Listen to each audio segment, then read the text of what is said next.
So, as we gather today, I invite each of you and myself to engage the question, why do we sit? Why do you sit? What motivates you to come to the cushion and meditate? And what life experiences maybe led you to this practice or to this path? It's not something I always think about. I kind of just meditate. But I've been realizing, especially now, that this may be an important time to reconnect to why we do this. First, for many of us, not for everyone, it's almost the new year, right? And a time when often people reflect and set intentions. Also, with Bill and Susan deciding to go off on a year retreat, it feels important to kind of inquire what would motivate them to be so committed to do that. And for ourselves in the Sangha, what's going to keep us showing up with each other, for ourselves, for each other? Okay. What's going to motivate us to keep sitting? And then finally, thinking about the holding environment. We've been talking a lot about the holding environment, and it feels like part of what creates the holding environment is why we're here, why we're doing this. There are a lot of reasons that I practice. Perhaps it's most easily captured in the metta phrases. May I be safe and protected from inner and outer harm in the form of greed, hatred, and delusion. And may all beings be safe and protected from inner and outer harm in the form of greed, hatred, and delusion. That's a big part of why I practice. To understand, to recognize, and hopefully to uproot moment to moment greed, hatred, and delusion as they exist and arise within this being. And Bill and Susan say a lot, and it maybe doesn't bear repeating, but these are really challenging times. And I know for me, I have very much in the last 2 years often felt myself pulled by the undertow of the kind of oppressive conditions of the pandemic. I have felt myself pulled by the undertow of the intense polarizations, particularly in this country, in the United States.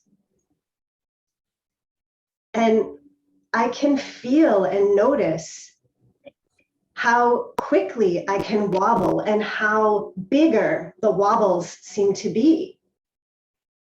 I notice that if I catch a glimpse of a bumper sticker or a sign on a neighbor's lawn, how quickly my body can contract and my mind can shift to judgment and aversion, and fear can arise.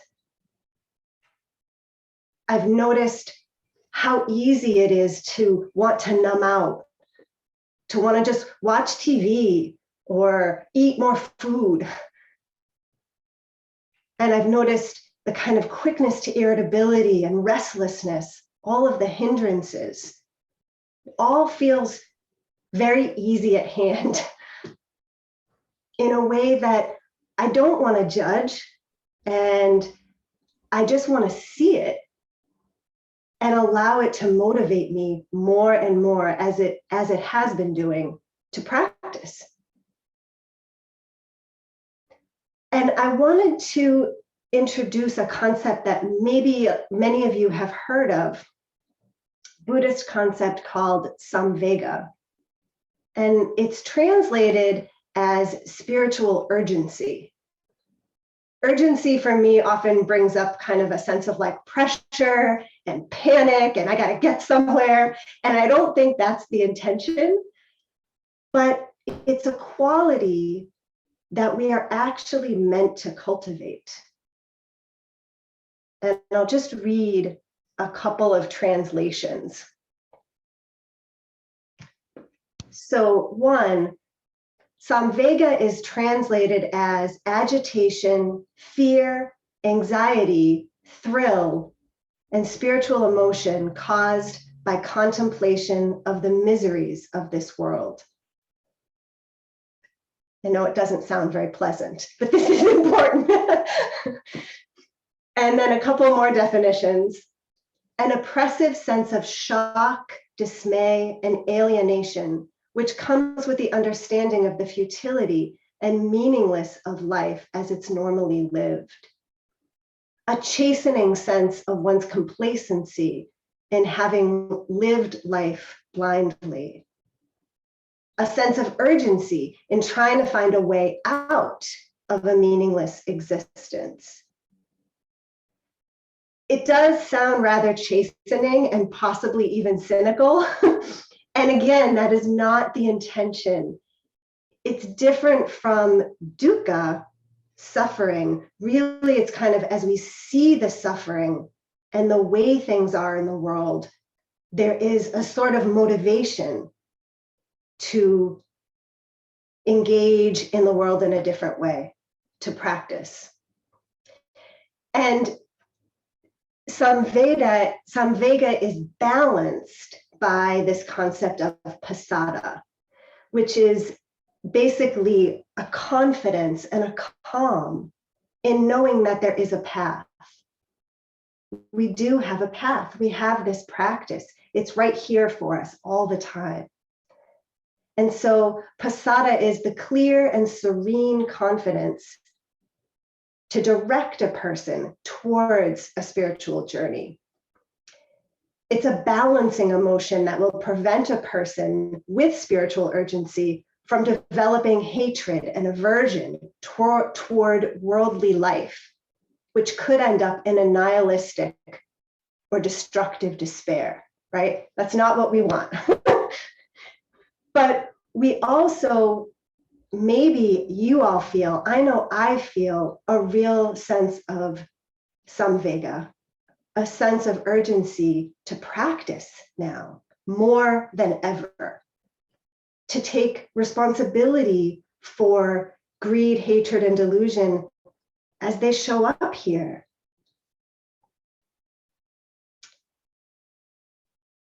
I was thinking about how also this relates to Bill and Susan's retreat. Someone asked, how do you spell Samvega? Samvega. I was thinking about Bill and Susan's retreat, and that I had two reactions when they first let us know this. I had this sort of personal human reaction. I was like, how can you leave? How can you just go away? And then much stronger and much longer lasting has been a deep respect and joy for them, actually, that they are this committed to the practice and this committed to what they say, cleaning up what's in here so that they can teach and be in the world in a more skillful and effective way. I think about how they're modeling that for us so beautifully.